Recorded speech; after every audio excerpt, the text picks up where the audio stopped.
8:05, damos por inaugurado el Congreso de Medicina Crítica Pediátrica ATI-PNL 2017. Ya todos bienvenidos.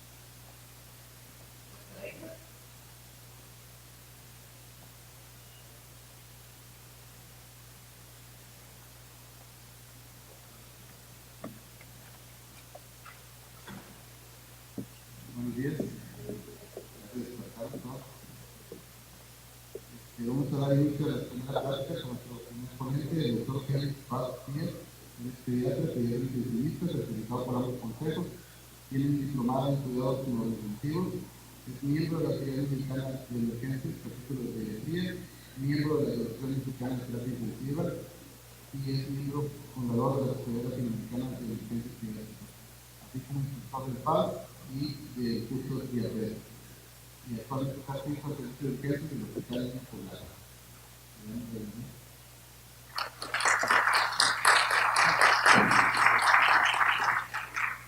Hola, buenos días. Para mí es un honor estar aquí con ustedes. Me van a disculpar, no estoy mucho de estar en Peor Código, pero me ha gustado hacer un poco más de interacción con las personas con las que tengo el honor de estar. Para mí ha sido un gran honor estar aquí. La invitación me la extendieron hace ya algunos meses.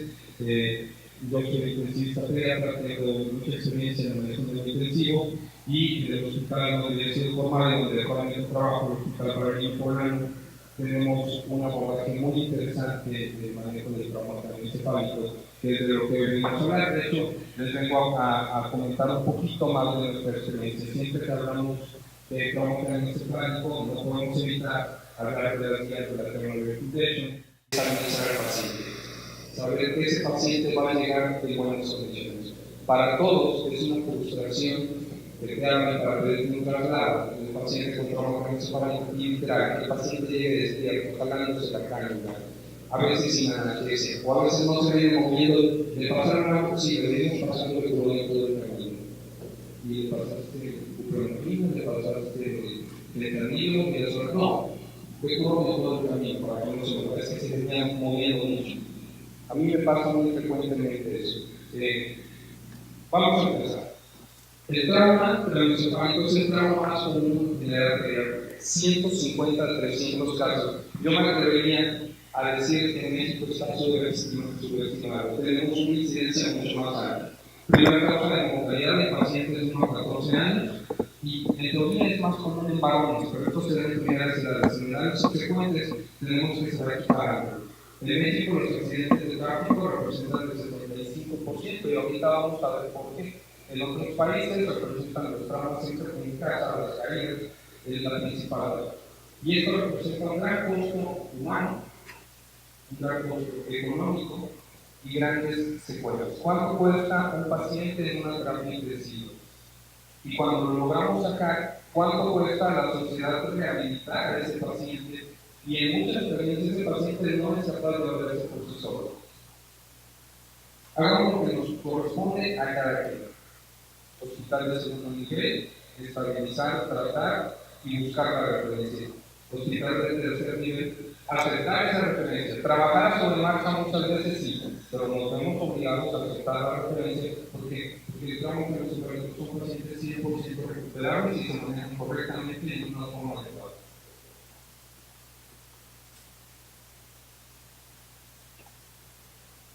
Nosotros en el Hospital para Niños Poblano hicimos un estudio que fue del 2008 hacia el 2012. Buscamos todos los tramos craneoencefálicos que nosotros teníamos en nuestra investigación. Nos encontramos con 899. Ahorita vamos a hablar por qué parte de agua fue hacia el 2012. Miren, hacia los 1 a 4 años de edad, 208 pacientes masculinos con femeninos 182. El porcentaje no está tan alto. Para nosotros resultó bastante parejo. De los 5 a los 10 años, vean, 181 versus 101. Ahí se invirtió un poquito. ¿Sale?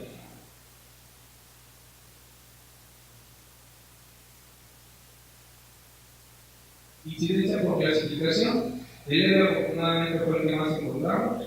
El moderado fue el segundo y el severo fue el que menos encontramos. Los 114, que es en el que quisiera que nos enfocáramos.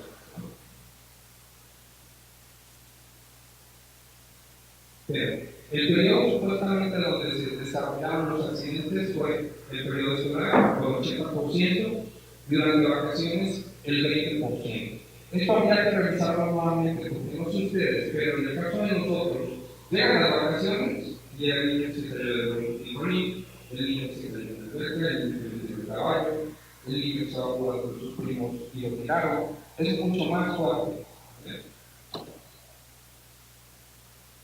Y los accidentes en casa, 543, siguiendo 60% de los accidentes.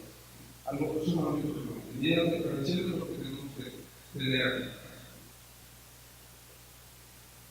Caídas de propia altura, 202. Caídas de la cama, 120. Y de atropellamiento, 37. No fue tan alto como la literatura. Tenemos un índice de atropellamiento importante. La mortalidad en general, 5%. Mortalidad de traumatismo craneoencefálico severo, entre nosotros, 30%. Altísimo. De 10 niños que llevan con nosotros, 13 niños. Y eso es una cosa, es muy alta. ¿Por qué el parteaguas fue el 2012? Porque en el 2012 se publican las guías de trauma craneoencefálico de pacientes. Y entonces lo que hacemos con el futuro rutina es tomar las guías completas y revisarlas todas completas en una semana y volverlas a revisar y volverlas a aplicar sobre pacientes. De tal modo que para el 2014 tuvimos una mortalidad de 0%. Ya no nos esperábamos de, que pacientes suban las demencias. Doctor, yo no conozco nuestras recomendaciones. No, cuando nos avisaban, pacientes de trauma craneoencefálico llegó al hospital, un escrito y un paciente de terapia intensiva, bajábamos a valorar a los pacientes, revisar, ponerlos en las mejores condiciones y después subirlo a la terapia. Es ahí donde yo creo que el intensivista debe de por lo menos estar un mes, cada 6 meses, en urgencias. ¿Para qué? Para apreciar el trabajo de la emergencióloga. Yo soy intensivista, pero por razones de destino, actualmente estoy a cargo del servicio de urgencia del hospital el fin de semana. Eso ha cambiado mi perspectiva por completo. La terapia intensiva es una área controlada, tienes monitores, tienes enfermeras, todo se realiza. Todo. En urgencias no. En urgencias puede estar tranquilo un minuto y en 7 minutos te buscamos. ¿Qué nos dimos cuenta cuando nosotros bajábamos literalmente a esperar al paciente en la puerta de urgencias? Nos dimos cuenta que el paciente venía muy mal trasladado, que el paciente venía despierto, que el paciente venía hipóxico, que el paciente venía hipotenso, que el paciente venía sin oxígeno. Y dijimos, bueno, nosotros como hospital de tercer nivel que estamos haciendo nuestro trabajo y hemos mejorado. 0% para el 2014 es un número bastante, que nos costó mucho trabajo. Pero nos dimos cuenta que tristemente nos estábamos quedando cortos, que había cosas que podíamos mejorar hacia afuera. Y entonces nos dimos a la tarea de platicar con los responsables de los servicios de urgencia de los hospitales que nos envían pacientes con trauma e invitarlos a recibir esta plata. Desafortunadamente hay mucha apatía por parte de todos los hospitales que se han invitado y seguimos invitando, solamente 3 hospitales han acudido, ido a las oficinas, tomado un café y platicado con el municipal. Y ellos han mejorado mucho. Ha sido muy notorio su mejor. ¿Por qué? Porque lo que tenemos que hacer no es tan complicado en realidad. Esto lo vamos a seguir viendo. Yo no sé ustedes, pero en la región de Puebla, hacia el sur, pegado a Morelos, es muy frecuente actualmente el uso de motocicletas. Y vemos esto, donde va el papá, la mamá, los 2 hermanitos, el perro, el gato, todos en la moto y sin casa. O que estés parado en el semáforo y antes de que vayas a avanzar, te rebasas por la derecha una moto. Yo lo único que pienso es que están con las derecha.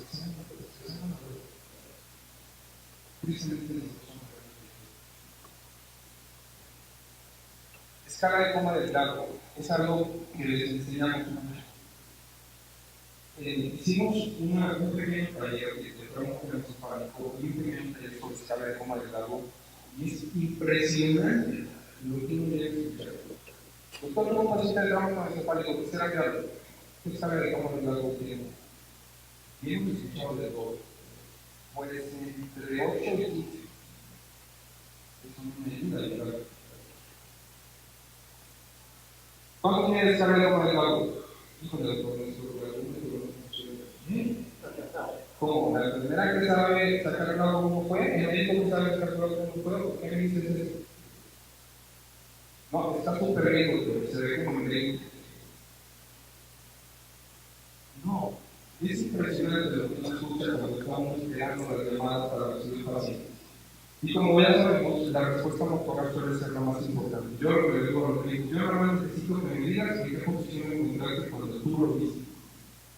Si tú le hablaste y te contestó, si tú le hablaste y no te contestó, si para que te respondiera lo tuviste como ver. Es lo único que necesito. ¿Por qué? Porque actualmente ya hay estudios que han demostrado que la escala motora es actualmente lo más importante para determinar o definir la lesión por escala de coma delgado. Con esa podemos identificar al paciente. ¿Sabes? ¿Por qué? Porque no es lo único que llegues y encuentres a una persona que tú le digas, hola niño, ¿cómo estás? Hola, doctor, me llamo Juanito, me tiraron del caballo. A que tú llegues, hola, ¿cómo estás? ¿Sí me explico? Solamente comer al paciente nosotros podemos clasificar y tomar incluso la decisión de lo intubo o no intubo. ¿Sabes?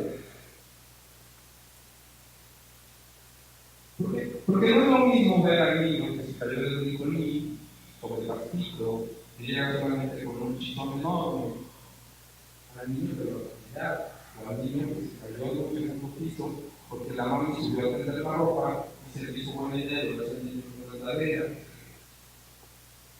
O al niño que llega que se cayó de un grupo de ricolín, pero a alguien se le ocurrió la manera de decirle y de quitar la red.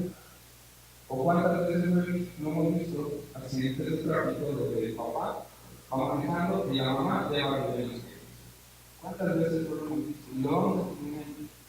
Se lo juro, yo cuando voy en el semáforo con el carro, volteo, los veo, ¿qué se llama? Nos falta el doble. Porque los expertos dicen que la lesión primaria, es decir, el golpe, es culpa de la persona, del que iba manejando sin cinturón, del que dejó a su hijo en el segundo piso sin supervisión, del que subió al niño a una bicicleta sin darle un caso, del que le compró los patines al niño sin comprar el caso.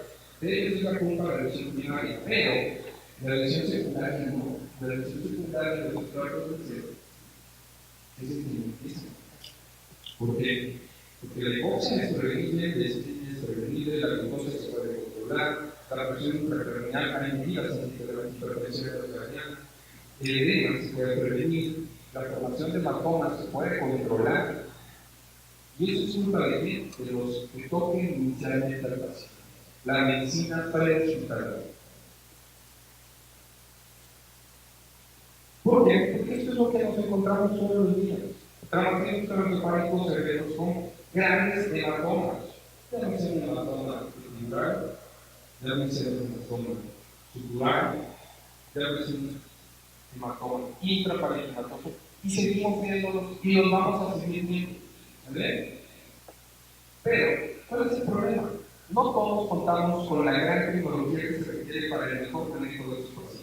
El monitoreo multimodal, las grandes terapias intensivas con recursos ilimitados. Levante la mano quien trabaja en una terapia intensiva en un hospital donde lo que quiera se le pueda dar. Yo tampoco conozco esto.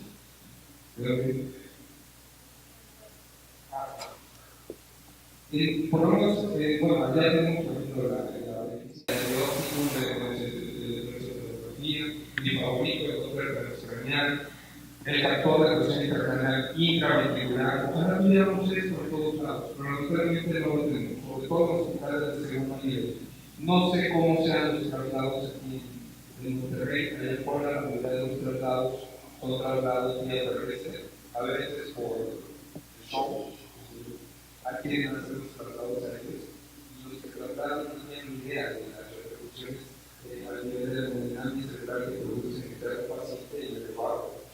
Entonces, yo trato de estabilizarlo y me ofreces información que de ustedes. Pero te prometo que para cuando tú llegues, vamos a tener una cama intensiva y espacio quirúrgico y los cirujanos listos para empezar a trabajar. ¿Vale? Primera piedra, manejo judicial. Eso no puede ser. El triángulo de evaluación pedagógica. Apariencia, respiración y circulación. Y después nos vamos a la ventilatoria. Muy importante, vuelvo a repetir, esto no es una receta de cocina, pero funciona. A nivel ventilatorio, ¿qué tenemos que hacer en el paciente? Si el paciente es capaz de respirar, mascarilla de reservorio 6 a 8 litros por minuto al 50%. Tenemos que llevar a ese paciente una saturación por lo menos de 94% o una PO2 arriba del 100%. Sin miedo a la mascarilla, con todo. Y ahí tenemos que definir, ¿el paciente quiere intubarse o no quiere intubarse? Tiene un tórax inestable, claro. Tiene deterioro neurológico, escala menor de 8, escala de manera menor de 8, o ha caído 2 puntos en los últimos 30 minutos, lo intubo, no me lo pienso. Hemodinámicamente, y ahí es donde yo hago mucho énfasis. Recuerden que la presión de perfusión cerebral es igual a la presión arterial media menos la presión intracraneana. Y muchos dicen, doctor, pero yo no tengo para toda la presión intracraneana. ¿Cómo le voy a medir la presión intracraneana? Si es un traumatismo principal severo, tu paciente tiene 20 de presión intracraneana hasta no demostrar lo contrario. ¿Qué dicen las guías? ¿Qué dicen las tablas de ventilation? Necesitamos una presión de perfusión cerebral por lo menos de 55-60 milímetros de mercurio. Y entonces es bien fácil. Tu presión arterial media se lleva por lo menos 80, porque 80, 20 son 60 de presión de perfusión cerebral. ¿Ok? ¿Cómo lo tienes que hacer? Como puedas. Si le puedes pasar agua, pasa el agua. Si le puedes pasar solución hipertónica, pasa la solución hipertónica. Si tienes aminas, no le tengas miedo a las aminas, ponle aminas. ¿Vale? ¿Qué es lo que hemos hecho nosotros? Nos hablan los hospitales, nosotros tenemos un paciente con colorectal espálico, tiene tal edad y tiene tal peso. Ok, vamos a empezar. ¿Cómo me lo puedes contar? Ok, tienes que intubar por el anestesiólogo, ya te lo intubó. Mientras esto está pasando, estamos haciendo rápidamente las investigaciones. Pasa de todo esto y necesito estos datos. Me mandan fotos del monitor, me mandan fotos del paciente. Ok, ya tienes una presión arterial 80, tienes una saturación de 95, la última resonancia está normal. Trae. Y así aseguro que el paciente llegue en buenas condiciones a mis manos. Aseguro que ese paciente se esté cumpliendo su cerebrito mientras llega a mis manos.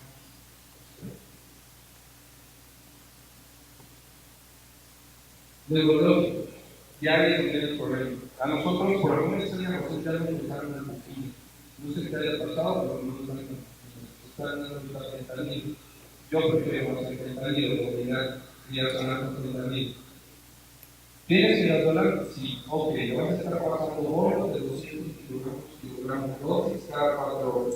¿Tienes suficiente midazolam para poderlo sedar? Le dejamos una infusión. Le calculamos la infusión y le decimos cómo pasarlo. Fentanilo, ¿tienes fentanilo? Sí, sí tengo. Que vas a ir pasando bolos de tantos miligramos kilogramos cada tanto tiempo. El chiste es que el paciente tenga bien sedado. Y algo que no se les quita todavía es, doctor, ¿le puedo pasar el pulmón? No, no le pases el pulmón, porque el pulmón solamente va a evitar que se mueva, pero toda la demás reacción lo va a tener. Ese cerebro va a tener consumiendo energía. Y eso no es bueno para el paciente. ¿Sale? Biocaína, muchos dicen sí, muchos dicen no. Tenemos que emplear todavía 1 miligramo de dosis, pero es bien. Y muy importante, DPH también, quienes han dicho sí, quienes han dicho no, pero sí hay estudios que demuestran que tenemos que seguir empleando 10 miligramos de dosis y 3 dosis nada más. Máximo 7 días. ¿Por qué? Porque solo previene las crisis convulsivas tempranas asociadas al trabajo. Las tardías no sirven. Gastrointestinal. Esquema de soluciones sin sodio. Y aquí es donde yo les empiezo a decir, tenemos que aprender a preparar solución hipertónica. La solución hipertónica, ¿cómo la preparamos? Si somos sumamente estrictos, tendríamos que preparar 17 mililitros de concentrado de sodio más 83 mililitros de agua destilada. pero hasta con eso me ha costado trabajo lograr mi producción. Siempre les digo, preparen 20 más 80, 20 concentrado de sodio más 80 mililitros de agua y destilada. ¿Cómo se lo vamos a pasar? Se lo podemos pasar en un bol. ¿Cuánto? De 5 a 10 mililitros kilogramo dosis para pasar en una hora. E infusión de 1 mililitro kilogramo por hora. Si tu paciente pesa 40 kilos, va a estar pasando 40 mililitros por hora. Disminuye el veneno, evita el aumento de la presión intracranial, evita la cascada de las caspasas, disminuye el efecto de las caspasas. Y entonces, ¿qué es un efecto de triple acción sobre el paciente? Hay que estar dividido en osmolaridad, pero se supone que la osmolaridad la tenemos que estar midiendo cada 8 horas. Ese paciente no debe tener más de 4 horas sin toxicar y regresar con nosotros. Estar con nosotros. Mantener la glucosa entre 120 y 160 miligramos por decilitro. Recuerden que uno de los factores más importantes para el manejo de la osmolaridad es precisamente la glucosa. No podemos darnos el lujo de permitir desperdicios. Renal muy diuréticos. Doctor, pero no está mirando, le puedo pasar por los mismos no diuréticos. Recuerden que estos pacientes tienen que hacer muchos ciclos de endócrino. Por tal razón, no podemos pasar de diuréticos. ¿Por qué? Porque nos puede causar alteraciones para definir si existe o no existe un síndrome de Down. Pero vigilar la densidad urinaria, mantener por lo menos una dosis entre 1 y 2 mililitros de gramo por hora o por ahí 80 mililitros de cada hora.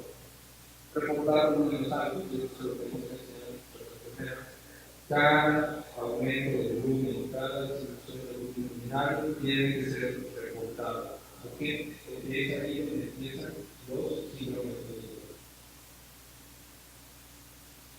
Al nivel patológico, algo que también les estresa mucho, doctor, pero esto está sangrando, ¿le puedo pasar un paquete de documentado? No, no le pasa nada. Recuerden que el hematocrito no es tan importante en estos pacientes, se debe mantener entre 9 y 12 gramos de hemoglobina. ¿Por qué? Porque es un edema cerebral que estamos tratando. ¿Qué sucede con los capilares? Disminuyen los cariños. ¿Qué va a suceder con el eritrocito? Se tiene que deformar más para poder pasar y poder llevar el oxígeno a ese cerebro. ¿Qué sucede si nosotros le transmitimos? Va a costarle más trabajo hacer el eritrocito pasar, no es lo mismo pasar en el mundo que pasar en el cuerpo. Ayer muy bien el gráfico de los controles. Entonces, es muy importante no desesperarse, no perder la cabeza con las transfusiones y volver un sangrado activo. El sangrado activo se tiene que cubrir, sí, pero eso no es indicación directa de que tenemos que transfundir. Vigilar datos de sangrado evidente. A veces nos preocupamos mucho porque la presión arterial, que se tuvo, que no sé qué, y el paciente presenta algún tipo de dolor. Siempre, todo el protocolo MARCH es primero ponemos sobre los corazones. Vigilar datos de sangrado del sistema nervioso central. Y ahí me dicen, doctor, no tengo tomógrafo, pero tienes una lámpara y puedes hacer unas pupilas y revisar que no esté el microscopio. ¿Vale? Eso se puede hacer.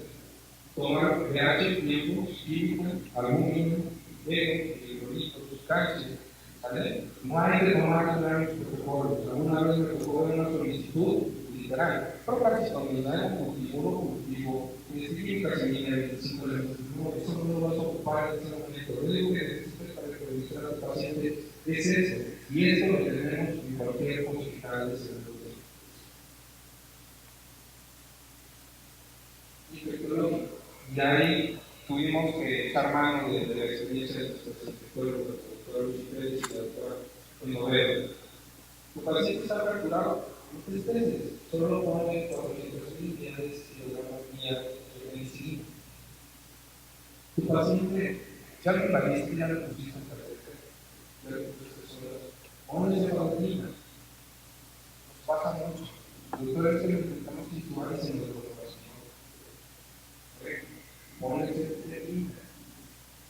Siempre vamos a buscar por seguro, lugar seguro.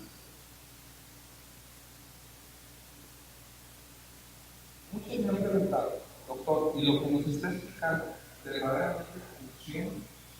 Sí, sí funciona. Esta es una pequeñita, es un par de años, mientras estaba jugando en la sala con sus hermanos, se colgó de la televisión, anchas, se le dio la televisión encima y le produjo una marcona equilibrada. Llegó a un hospital de segundo nivel que está a 10 minutos del consultorio. La directora hablaba por teléfono y me dice: oye, amigo, ¿te digas nada? Y dije: sí, es que tengo una niña que quisiera que la hubiera saber, con mucho gusto. Eso sucedió en Moreno. Hoy la veo entrar a mi soporte.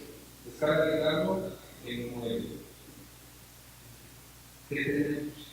Podemos situarlo, podemos poner catéter, tenemos niños. Tengo dos ampollitas de arena, tengo una cabecita que traigo. Vamos a buscar un comentario con la Secretaría de Salud.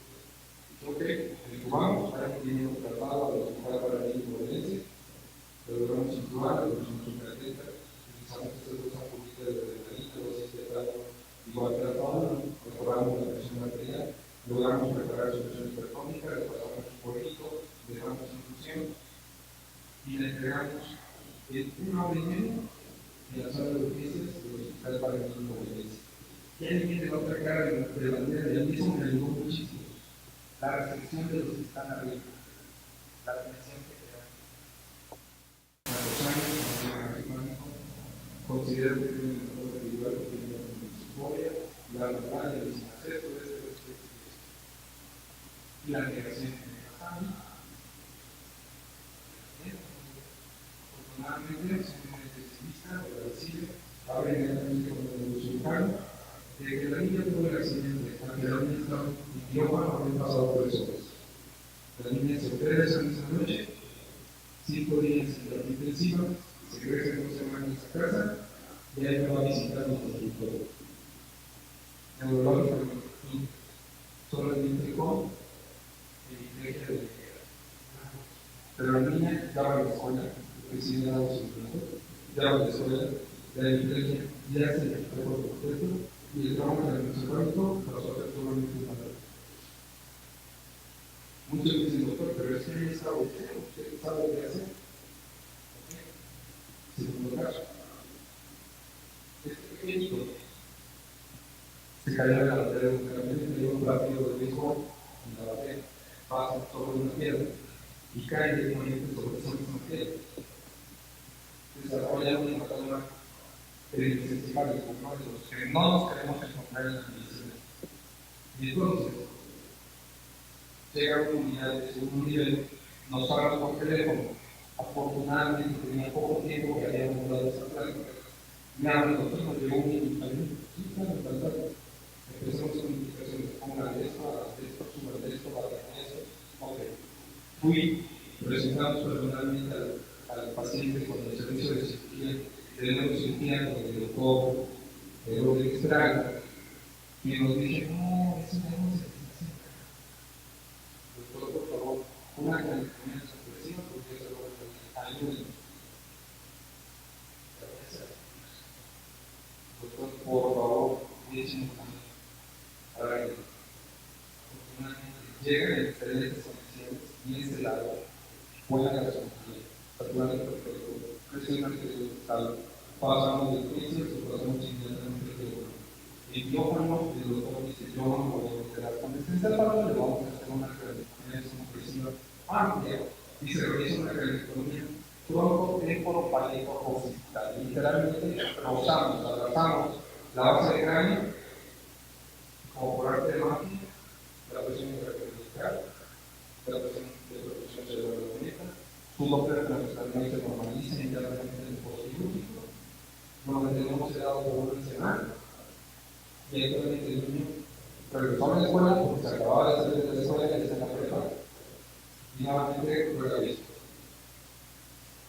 Y eso, que si hicieran ese mágico trabajo, pero los médicos dicen: nosotros solamente les dimos que no cuando ya lo puedes hacer. Eso es lo que se puede hacer. Todo el mundo ha realizado nuestras actividades, son buenas, se llevan muy de la mano. Este libro se lo recomiendo mucho, se llama Mi Maestro, el doctor Agustín Godoy. Ese tipo de la Argentina se dedicó a ir hospital por hospital de segundo nivel y dar una práctica parecida a esta, mucho mejor, y seleccionar pacientes, e incluso en algunos casos ir personalmente con los pacientes para recogerlos, llevarlos a la unidad, operarlos, estabilizarlos y darlos de alta. Él fue el que creó este concepto que yo estoy leyendo. Obviamente, la trama de eso, en sus nuevas líneas, ya están en la 2017, son un montón de páginas, pero están deliciosas de leer. Yo creo que vale mucho la pena. Todos los que nos dedicamos a las emergencias, leemos una revisada de esta página. Y bueno, esta es Huacasa. Para mí, un gusto estar con ustedes. No sé si tienen alguna duda, alguna pregunta. ¿Sí?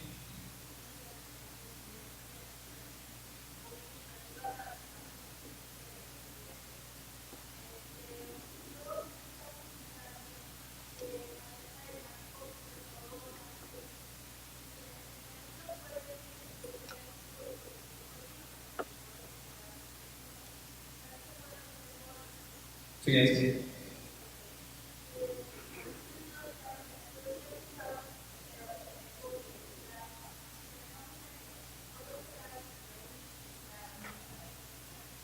Claro que sí, no hay ningún problema, solamente aumentamos la difusión para disminuir el riesgo de isquemia y recordemos que actualmente casi todos los hospitales de segundo nivel tienen adrenalina. Adrenalina correctamente bien empleada a 230 por alfa 1 nos mejora impresionantemente la presión arterial. Algo que hacen estos pacientes y que muchas veces no es importante es que estos pacientes hacen vasopresina y quieren cortar un alfa 1 para corregir esa vasopresina. A veces solamente con norepinefrina o una buena dosis de adrenalina, estos pacientes recuperan esa tensión vascular y la presión arterial media se recupera. Y eso es igual a recuperar presión de perfusión cerebral. ¿Alguien más? Esa es la primera plática. Vemos la segunda. La oportunidad de llevar a esa niña me cambió la perspectiva, porque yo dije, pues yo estoy en tercer nivel, a mí me pasa eso todos los fines de semana. Actualmente se los juro, llega el paciente, tengo 3 residentes listos, 2 enfermeras listas, pasa, me llevo al médico, ¿cómo estás? Oye, ¿ya comiste algo? ¿Ya desayunaste algo? No, todavía no, vente, vamos al comedor y allá me platicas del paciente. Mis residentes ya saben qué hacerle al paciente, ya saben cómo estabilizarlo, ya saben cómo tienen que cambiar la cánula, ya saben a quién le tienen que hablar si es neuroquirúrgico. Pero el médico llega estresado, a veces con la mano toda cansada porque ha venido ambuceando todo el camino. A veces le toca hacer el enlace y en el enlace se tiene que ir, o sea, viene desvelado, mal comido y mal dormido.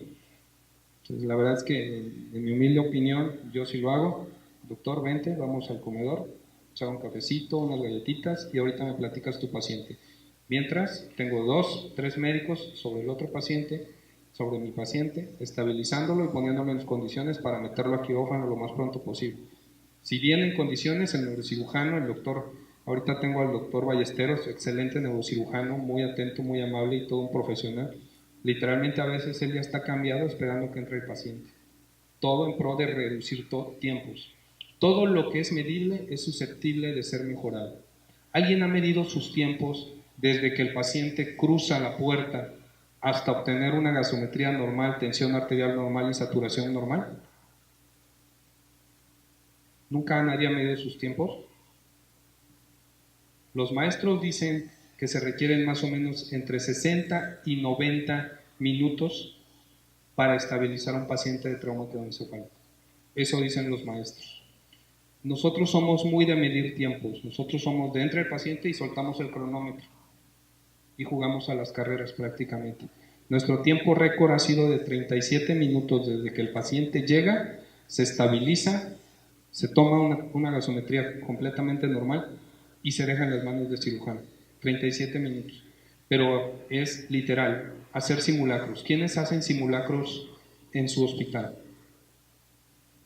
Muchos escuchan, hay que hacer simulacros, hay que jugar a hacer casos clínicos y todo el mundo nos imaginamos los grandes muñecos simuladores que prácticamente te hablan y te dicen qué sienten, ¿verdad? Se pueden hacer de otras formas. Nosotros en el hospital, literal, tenemos una muñeca de tamaño escolar que fue hecha por la mamá de una de mis residentes, de trapo, y cuando hay 2 camas libres en el área de choque, ni les aviso. Saco la muñeca, se las aviento al área de choque y doy alerta. Paciente a choque. y les pongo el caso clínico. Y entonces ellos empiezan a practicar todo, hacer un orden y un sistema en su cabeza que les permita que cuando el paciente real llegue, ellos ya tengan un orden y una sistematización para abordarlo inmediatamente. Eso acorta tiempos. A nadie le llamó la atención que en ningún momento de la plática anterior yo les dije, ¿hay que tomar una tomografía? No necesitamos tomografía para estabilizar al paciente. Lo vamos a mandar a un hospital donde si se requiere le tomarán tomografía. Mi neurocirujano sí es de, ¿y la tomografía? No se preocupe.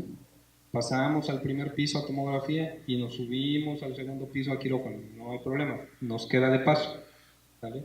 Pero no necesitan una tomografía en un segundo nivel para estabilizar al paciente y enviarlo. ¿Vale? Lo único que necesitan es un orden y un sistema para estabilizar al paciente y la mejor actitud de ustedes y su personal para hacer las cosas. Y eso es lo que cambia verdaderamente el pronóstico de los pacientes. Ahora les vamos a hablar de neuromonitoreo. Ojalá tuviéramos todo esto en los hospitales. Más adelante voy a darles un taller, no sé cómo, si se inscribieron o cómo va a ser para el taller. Vamos a hablar de algo que tenemos en todos los hospitales, que es ultrasonido. Vamos a enseñarles a medir vaina del nervio óptico, ¿vale? Pero eso lo vamos a hacer más adelante. ¿Qué es el monitoreo multimodal? Bueno, son las distintas técnicas que determinan en forma directa o indirecta los eventos fisiológicos que se desencadenan en la lesión neurológica aguda. Y suena bien bonito porque todos quisiéramos poder abordar al paciente de una forma más global, más íntegra, más completa. Pero no todos tenemos eso. ¿Cuáles son los objetivos? Dar una guía en las intervenciones. Se subió la presión intracraneana. La curva de presión intracraneana se me modificó, ya no es la clásica curva en 3 puntos, sino es una tienda. Le tengo que hacer algo, la presión intracraneana me va a producir isquemia. Nos permite evaluar resultados. Llega el paciente, tiene una PIC de 20, le paso un bolo de solución hipertónica y veo cómo en el paso de las horas la presión intracraneana va cayendo. Pero para eso necesitamos monitoreo. ¿Me permite valorar el pronóstico? Claro, los potenciales evocados actualmente tienen un peso muy importante sobre el pronóstico de los pacientes y por eso es que cada vez se hacen con mayor frecuencia, ¿sabes? Pero, si el paciente está despierto, ¿quién es nuestro mejor monitor? Nuestras enfermeras. Y entonces tenemos que hacer equipo con ellas. En nuestro servicio de urgencias, todas las tablitas de pacientes en la parte posterior tienen la escala de coma de Glasgow, tienen literalmente diámetros pupilares y entonces la enfermera nos puede dar un reporte correcto. Ahí las enfermeras no nos pueden decir, tiene una escala de coma de Glasgow de 12, no. Entonces tienen que decir, tiene una escala de coma de Glasgow a expensas de motor de tanto, ocular de tanto, verbal de tanto, ¿sale? Tiene unas pupilas de tanto, pero le hemos dado las herramientas para que lo haga, ¿sale? Pero cuando el paciente está comatoso, cuando el paciente ya está sedado, cuando el paciente ya está intubado, requerimos otras herramientas para poder manejar a estos pacientes y tomar las mejores decisiones. Y entonces vienen los métodos no invasivos. Y dentro de los métodos no invasivos podemos hacer mención de la electroencefalografía, de los potenciales evocados, del índice biespectral que cada día está tomando más auge en México, del diámetro de la vaina del nervio óptico, que es uno de mis favoritos en el caso de pacientes de trauma craneoencefálico que ingresan a urgencias, del Doppler transcraneal, que para mí es una maravilla, la espectroscopía cercana al infrarrojo, que es súper rara poderla encontrar en todos lados, no es tan frecuente, de los métodos invasivos, el gold estándar, los captores de presión intracraneana. ¿Qué tipo de captores de presión intracraneana utilizan por aquí? Doctora, ¿cuáles tienen? Todos. Intraparenquimatosos, subaracnoideos, intraventriculares,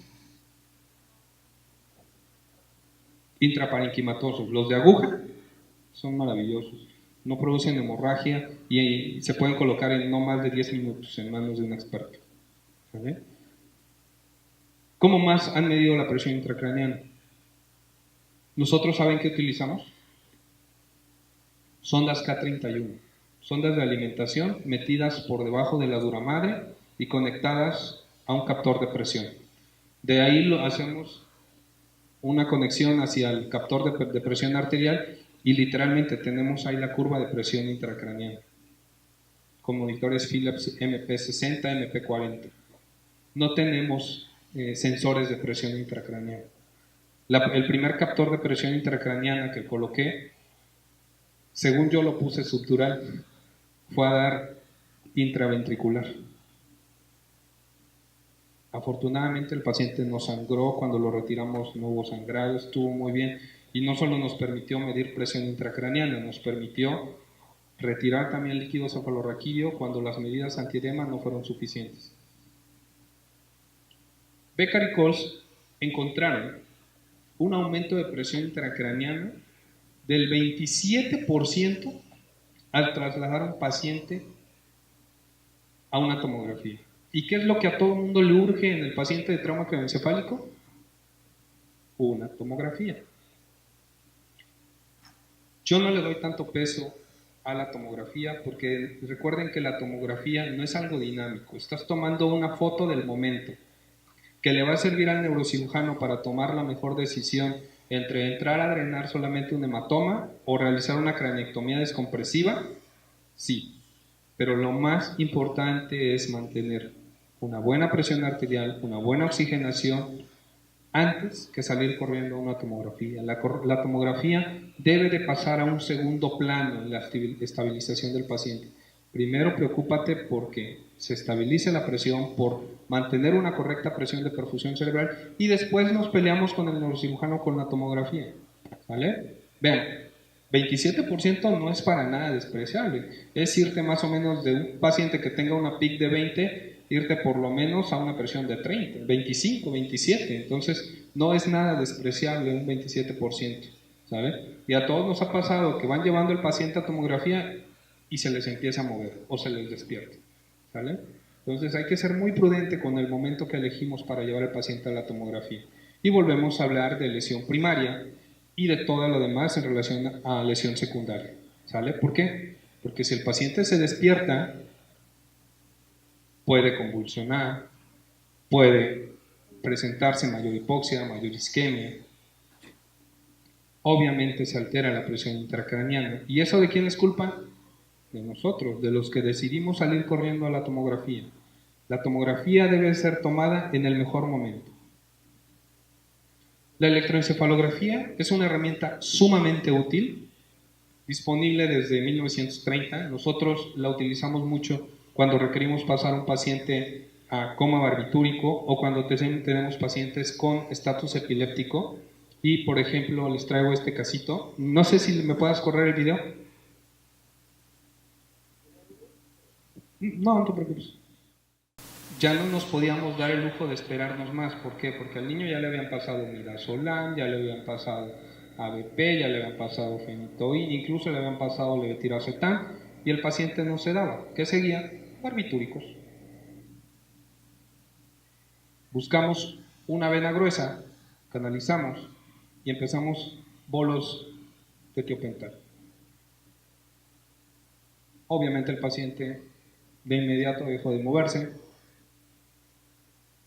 Empezamos a colocar un catéter femoral, que fue lo más rápido que pudimos colocar. Y ven, lo llevamos a brote supresión. Hablamos con el equipo de electroencefalografía, con 2 cocas y 2 hamburguesas. Necesito que me dejes el monitor todo el día.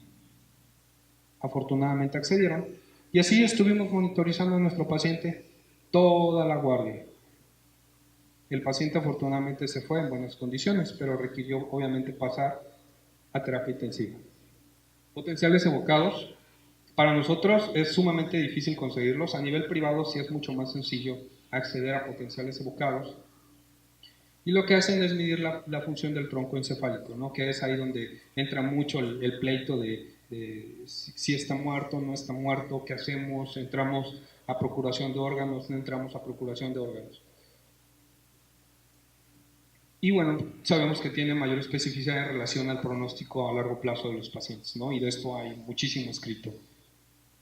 El índice B espectral que empieza a tener mucha luz ya actualmente en el paciente.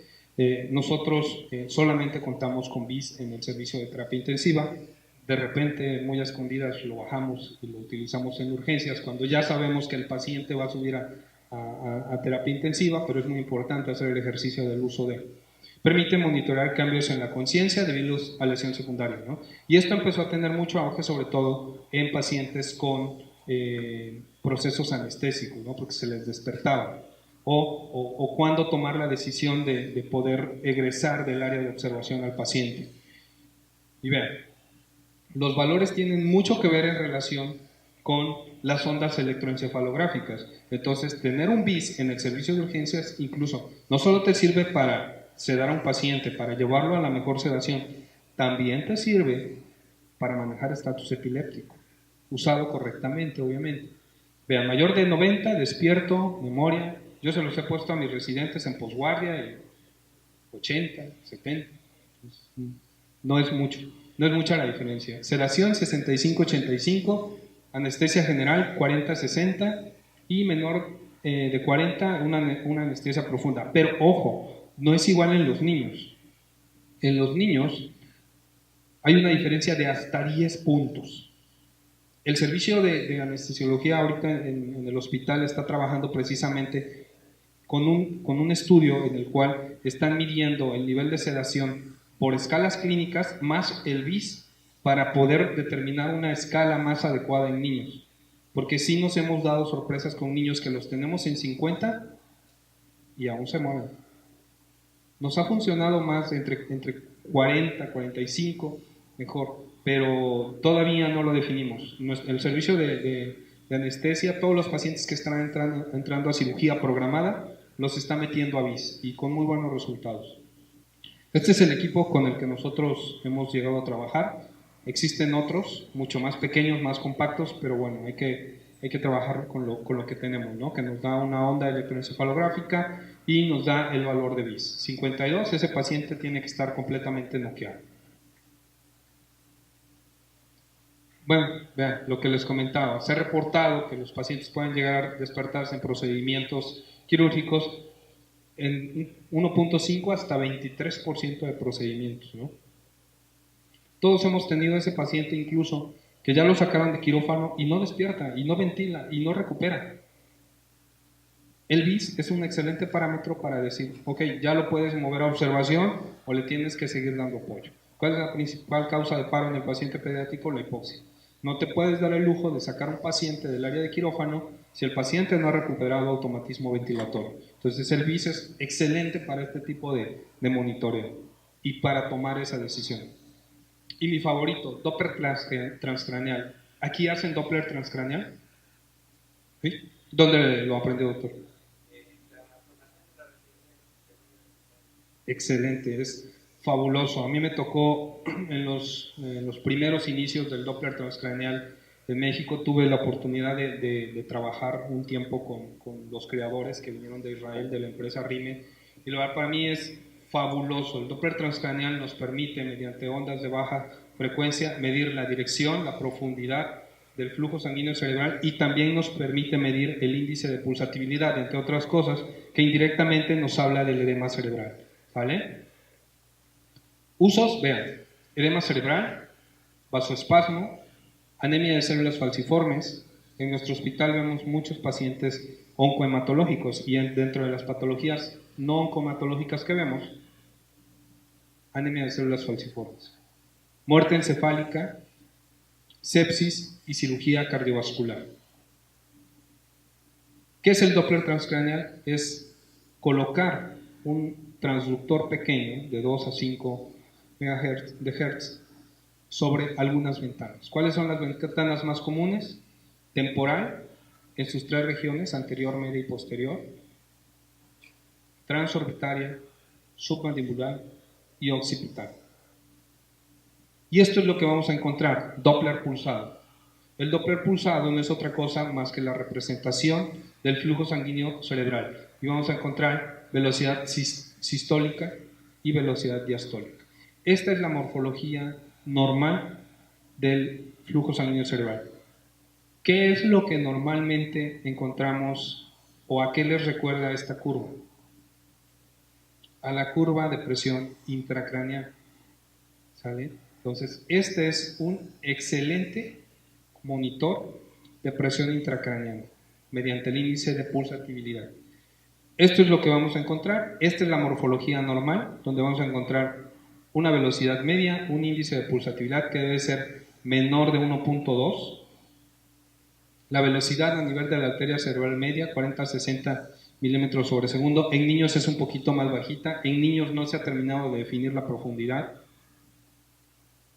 La bifurcación, 55 a 70 milímetros, y las velocidades va a depender de la velocidad de la arteria cerebral media y de la arteria cerebral anterior y posterior.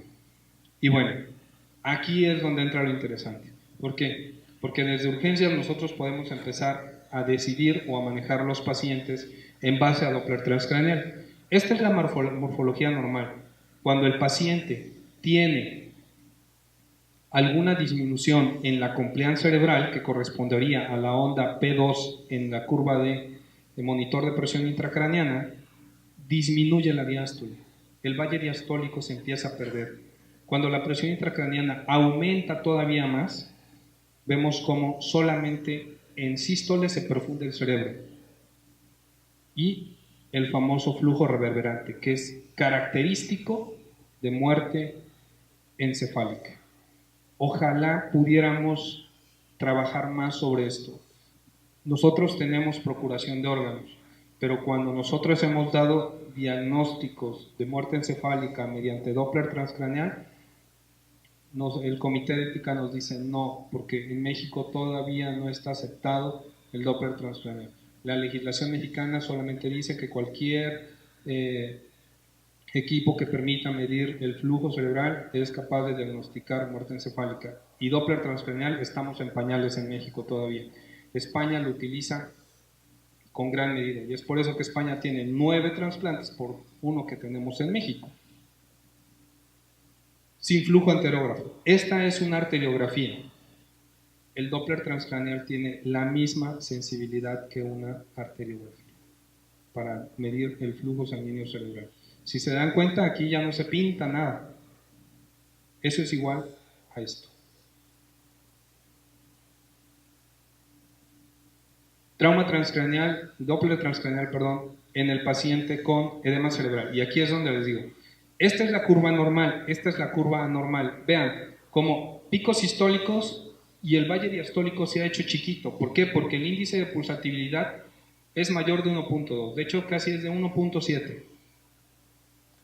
A este paciente le pasamos un bolito de solución hipertónica y vean, la velocidad media pasó de 53 a 99.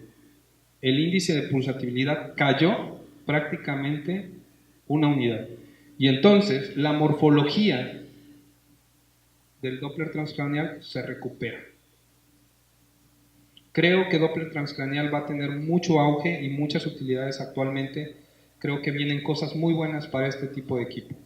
El famoso NIRS utiliza longitudes de luz que pueden penetrar varios centímetros en el cuero cabelludo y en el hueso para evaluar el flujo sanguíneo cerebral. Lamentablemente es sumamente difícil de conseguir. ¿Se puede utilizar? Sí. Ya hay estudios donde se ayudó a validar esta tecnología y se comparó con bulbo de la yugular. ¿Seguimos utilizando bulbo de la yugular para el manejo de trauma? ¿Por aquí todavía lo siguen utilizando? Ok. Doppler transcraneal podría ahorrarnos el bulbo de la yugular. A todos los intensivistas nos encanta ponerle todo a nuestros pacientes, ¿no?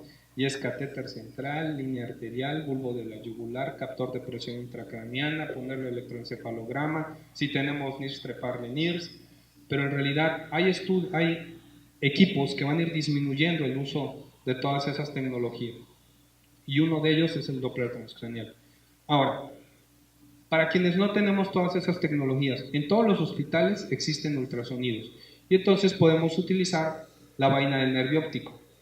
El principio de la medición de la vaina del nervio óptico es porque el nervio óptico es una prolongación del sistema nervioso central y va a representar perfectamente o en forma equiparable la presión intracraneana. El valor no puede ser mayor de 4 en el paciente pediátrico. Ha habido mucha discusión, pero ya se ha llegado a una determinación en números. No puede ser mayor de 4. ¿Y en qué consiste? Mediante un transductor lineal, utilizando el ojo como ventana, llegar a medir el diámetro que tiene la vaina del nervio óptico a 3 milímetros de la emergencia.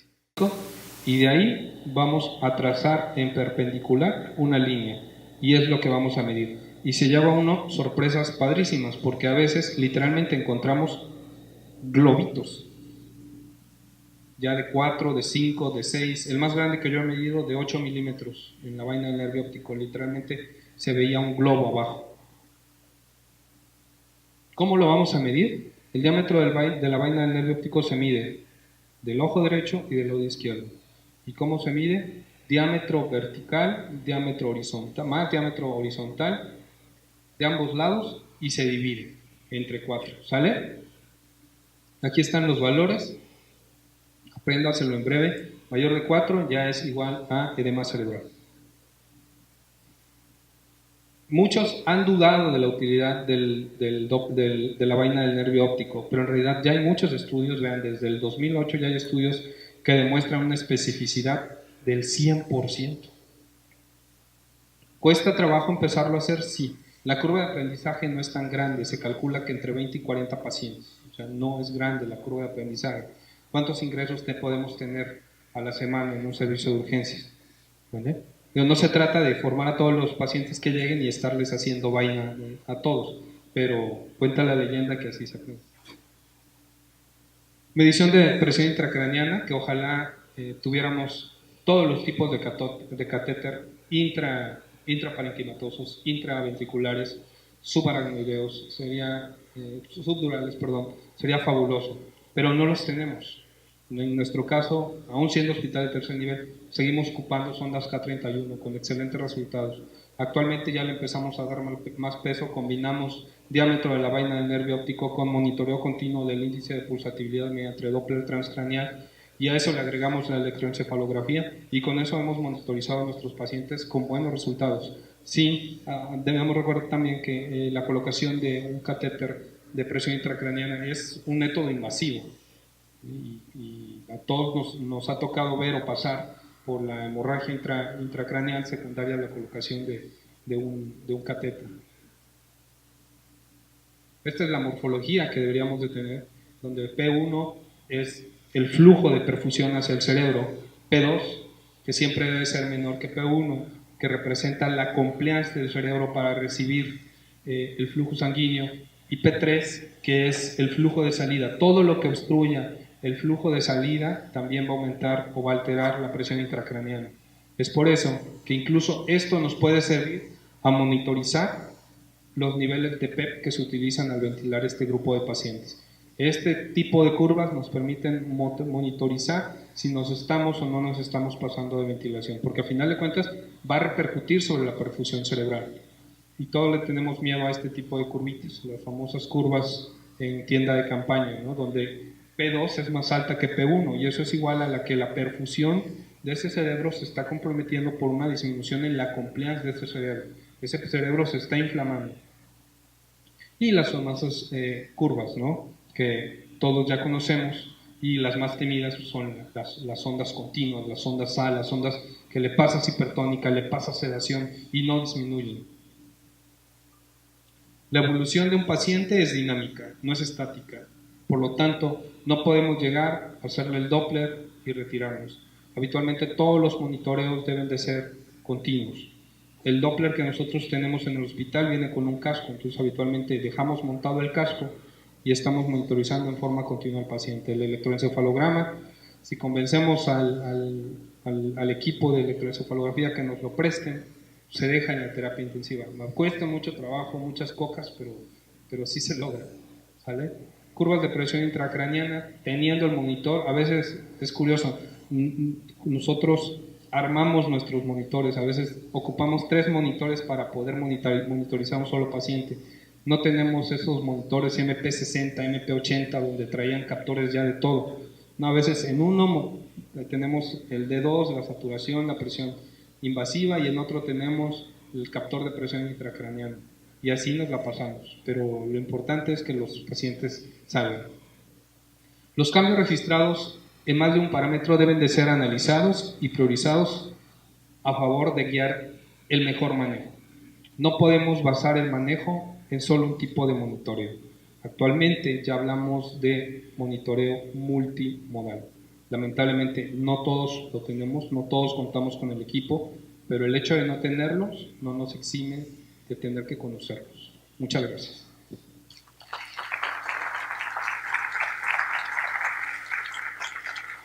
No sé si tengan alguna duda. ¿No? Sí, doctor.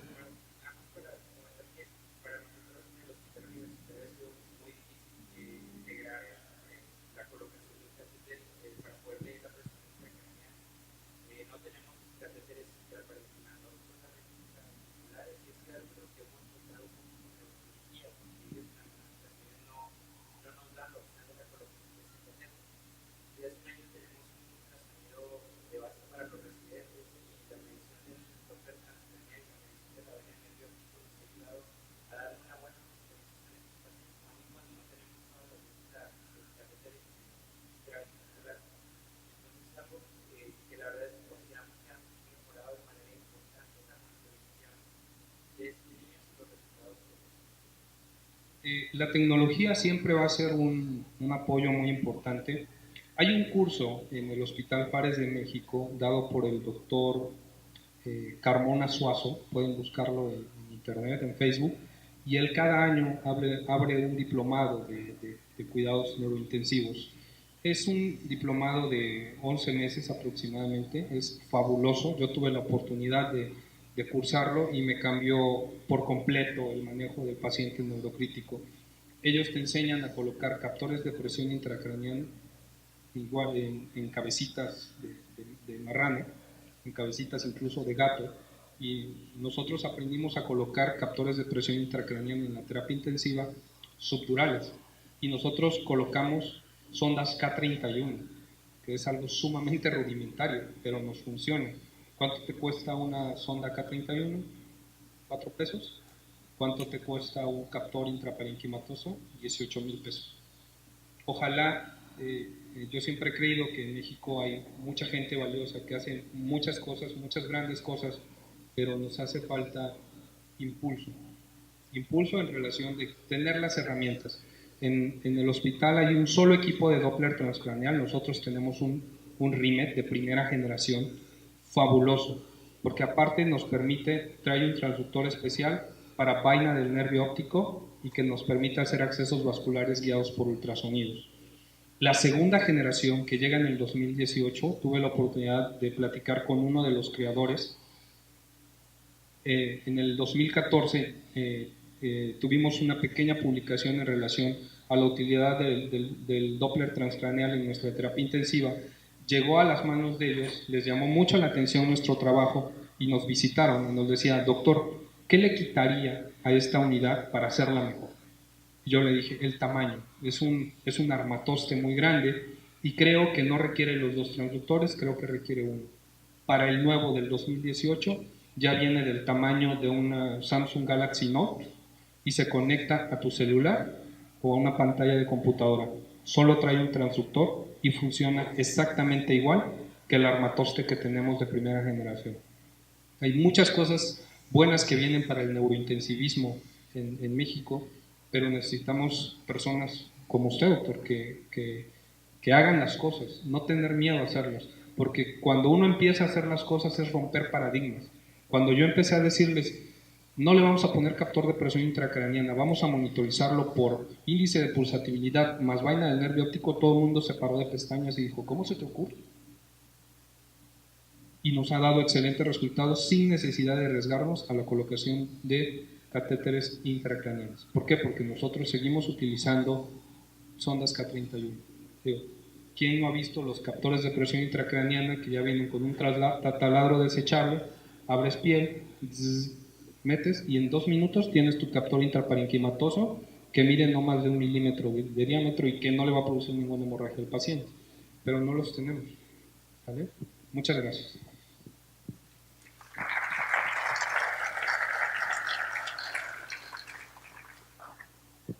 Muchas gracias al doctor Félix por sus excelentes pláticas. Vamos a hacer la entrega de un reconocimiento y de un obsequio por parte de la sociedad.